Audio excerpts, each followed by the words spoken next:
এক অহংকারী ধনী ব্যক্তির গল্প। বংশী ছিলেন গ্রামের সবচেয়ে ধনী ব্যক্তি।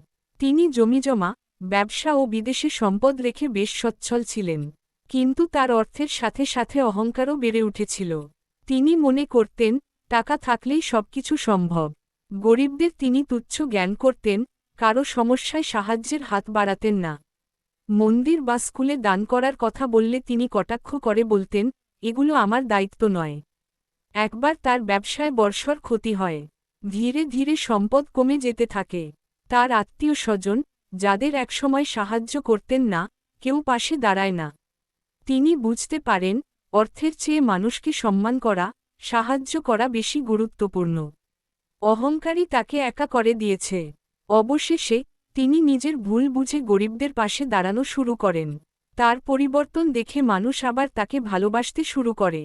তিনি উপলব্ধি করেন, অর্থ আসল নয়, বিনয়, সহানুভূতি আর মানুষের পাশে থাকা সত্যিকারের ধন। এই গল্প থেকে শেখার বিষয় হল, অহংকার মানুষকে একা করে দেয়, আর বিনয় মানুষকে শ্রদ্ধা ও ভালোবাসা এনে দেয়।